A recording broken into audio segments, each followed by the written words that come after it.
تو ضروری کارروائی کر کے انہیں تیار کرائیں۔ بجلی گھر، نگم گھر، نگر پالیکا، نگر پنچایت، گرام سبھا اور اس طرح کے دیگر محکمہ جات جن چیزوں کی منظوری یا ٹیکس وغیرہ کی ادائیگی ضروری ہوتی ہے وہ پابندی کے ساتھ ادا کریں۔ نقشے پاس نہ ہوں تو منظور کروائیں۔ وقف یا رجسٹری وغیرہ سے متعلق دستاویزی کارروائی مکمل نہ ہو تو یہ بھی کارروائی مکمل کروائی جائے۔ غفلت سے کام بالکل نہ لیں۔ ذمہ دار تنظیمیں، تحریکیں، ادارے، خانقاہیں اور سماجی خدمت گزار اپنے اپنے دائرہ کار میں، دائرہ اثر میں لیگل ٹیم تیار کریں جو کہ اس طرح کے معاملات کا بر وقت قانونی جواب دے سکیں۔ اللہ رب العزت سرزمین ہند میں ہمارے مقدس مقامات کی حفاظت کا سامان پیدا فرمائے۔ معزز سامعین، یہ تھے سبحانی میاں جو کہ ماہنامہ اعلیٰ حضرت کے مدیر اعلیٰ ہیں۔ آئیے اب مفتی محمد سلیم بریلوی کے لکھے اداریے پر نظر ڈالتے ہیں۔ مفتی صاحب منظر اسلام بریلی میں ایک استاد محترم کے فرائض انجام دے رہے ہیں اور ساتھ ہی ساتھ ماہنامہ اعلیٰ حضرت کے مدیر اعزازی بھی ہیں۔ اداریے کا عنوان ہے مسلمانان ہند کے خلاف ملک میں بڑھتی نفرت۔ اپنے اداریے میں مسلمانوں کی ہندوستان آمد سے لے کر تقسیم ہند تک زمانے کو 4 ادوار میں تقسیم کیا ہے۔ ہندوستان میں مسلمانوں کی آمد پہلا دور، آغاز اسلام کے ساتھ ہی سرزمین ہند پر اسلام اور مسلمانوں کی آمد کے تاریخ کے ثبوت ملتے ہیں۔ جنوبی ہند میں کئی صحابہ کرام کے آنے اور تجارتی قافلوں اترنے کے نشانات آج بھی جنوبی ہند میں جا بجا پائے جاتے ہیں، اگرچہ عہد صحابہ میں یہ آمد و رفت محض تجارتی نقطہ نظر سے تھی، مگر یہ وہ مقدس ہستیاں تھیں جو اپنے ہر کام میں دینی کام اور مذہبی پیغام کی نشر و اشاعت کو سب سے مقدم رکھتی تھیں۔ جب اسلامی قافلے تجارت کی غرض سے سرزمین ہند پر آئے تو اپنے ساتھ اسلامی اخلاق، آداب اور مذہبی تعلیم و تربیت کے ایسے اعلیٰ نمونے لے کر آئے کہ صدیوں سے جادوگروں، کاہنوں، ذات پات، چھوت چھات اور توہم پرستی کے جال میں پھنسے عام لوگ چوک در چوک اسلام میں داخل ہونے لگے۔ پھر ایک ایسا دور آیا جب عراق اور ایران، افغانستان کی جانب سے مسلم حکمران سرزمین ہند میں داخل ہونے لگے۔ ان حکمرانوں میں زیادہ تر کا مقصد صرف اور صرف حکمرانی اور جہاں بانی تھا، مگر ان کے ساتھ صوفیہ کرام اور اولیاء کرام کی ایسی جماعت بھی آئی جنہوں نے اپنی تعلیمات اور اپنے اخلاق و کردار، اپنے خلق خدمت، اپنی سادگی، اپنے تقوی، پرہیزگاری، اپنی محبت بھری باتیں، اپنی انسانیت نوازی سے یہاں کے قدیم باشندوں کے دلوں میں ایسی جگہ بنائی اور انہیں اس طرح متاثر کیا کہ یہاں کے لوگ بنا کسی جبر، بنا کسی لالچ اور دباؤ کے مذہب اسلام قبول کرنے لگے۔ چند صدیوں میں سرزمین ہند کے ہر خطے میں شاعر اسلام نظر آنے لگے اور یہ زمین اسلام اور مسلمانوں کے وجود سے گل گلزار بن گئی۔ تیسرا دور، اسلام اور مسلمانوں کے خلاف نفرت۔ ایک طرف مسلمانوں کی بڑھتی تعداد اور دوسری طرف مسلمانوں کی مضبوط مستحکم حکومت کو دیکھ کر اسی دور میں اس سرزمین پر ایک ایسا طبقہ وجود میں آیا جو در پردہ مسلمان حکمرانوں اور اولیاء کرام سے اپنے دلوں میں سخت نفرت اور کدورت رکھتا تھا، مگر یہاں کے مقامی باشندے مسلمانوں کے اخلاق و کردار، ان کے حسن سلوک اور مسلم حکمرانوں کی انصاف پسندی کی وجہ سے خوش بھی تھے اور مطمئن بھی۔ اس لیے چھوٹی سی تعداد رکھنے والے یہ نفرتی ٹولہ کبھی بھی کھل کر سامنے نہ آ سکا اور نہ ہی کھل کر اپنی نفرتوں کا اظہار کیا، کیونکہ اگر یہ طبقہ کھلے عام اپنی نفرت کا اظہار کرتا تو ان کے ہم مذہب ہی ان کا منہ توڑ جواب دیتے۔ نہ مسلمانوں کو جواب دینے کی ضرورت تھی اور نہ ہی مسلمان حکمرانوں کو۔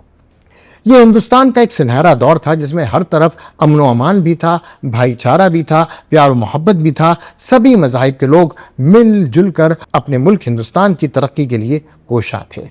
چوتھا دور، مسلمانوں کا زوال اور نفرتوں کا عروج۔ ایک دور وہ بھی آیا جب مسلم حکمران عیش و عشرت میں پڑ گئے، منافقت، آپسی دشمنی، دنیا داری میں بالکل ڈوب گئے۔ ایسے وقت میں ان کی حکومتیں کمزور پڑنے لگیں، یہ آپس ہی میں دست و گریباں رہنے لگے، ایک دوسرے کے خلاف سازشیں رچنے لگے۔ ان کی اس کمزوری کا فائدہ اٹھاتے ہوئے 7 سمندر پار سے انگریزوں نے آ کر ان کی حکومت کو نیست و نابود کرنا شروع کر دیا۔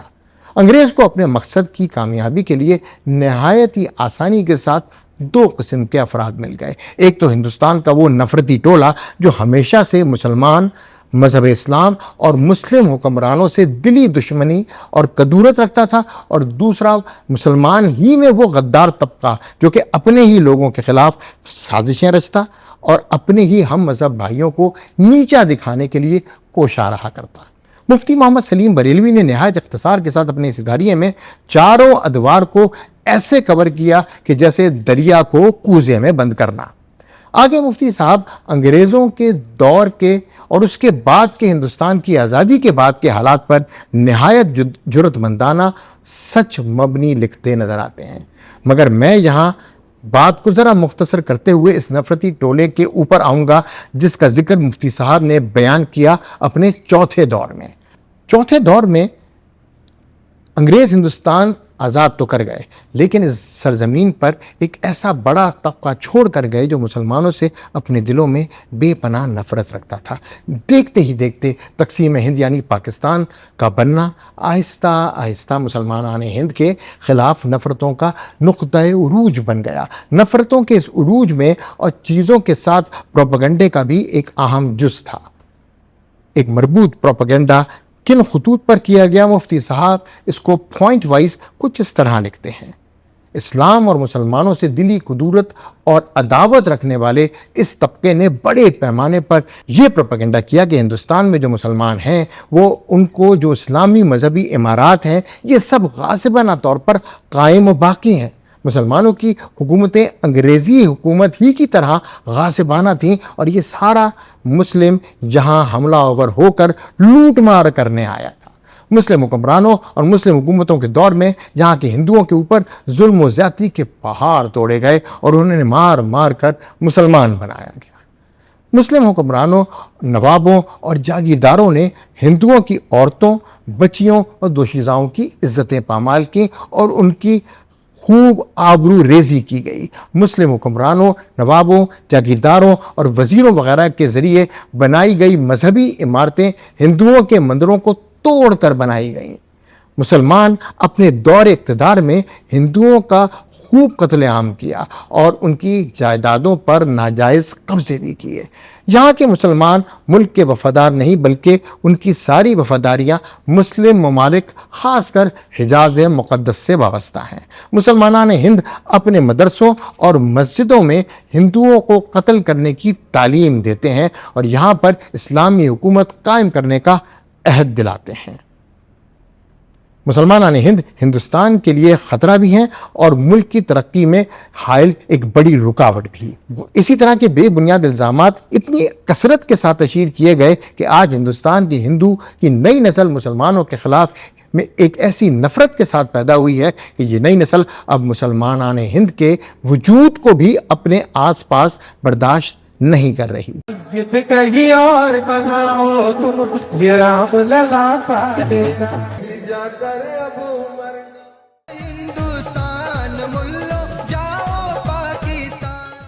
اس کا نتیجہ یہ ہے کہ آئے دن جا بجا کبھی گاؤں کشی کے نام پر، کبھی چوری ڈکیتی کے نام پر، کبھی ہندو لڑکیوں کے ساتھ چھیڑخانی کے نام پر، کبھی جھوٹ موٹ کے حملے اور جھگڑے کے نام پر مسلمانوں کی ماب لنچنگ کی جاتی ہے۔ ٹرینوں میں داڑھی اور ٹوپی اور کرتا پاجامہ پہن کر سفر کرنے والے مسافروں کے ساتھ مار پیٹ اور گالی گلوچ کے واقعات روز بروز بڑھتے جا رہے ہیں۔ سب سے حیرت اور افسوس کی بات تو یہ ہے کہ نفرت کے جراثیم اب ملکی سسٹم سے وابستہ افراد تک میں سرائیت کر چکے ہیں، حتیٰ کہ ملک کی پولیس اور حفاظتی دستوں میں بھی ایک ایسا متعصب طبقہ پیدا ہو چکا ہے جو اپنے دلوں میں مسلمانوں سے بے انتہا نفرت رکھتا ہے، جس کا ثبوت یہ ہے کہ ذرا سی بات اور چھوٹے سے چھوٹے جرم میں پولیس فورس اور حفاظتی دستے کچھ نوجوان آفیسرز براہ راست مسلم قوم کے اوپر سیدھی گولی چلا دیتے ہیں۔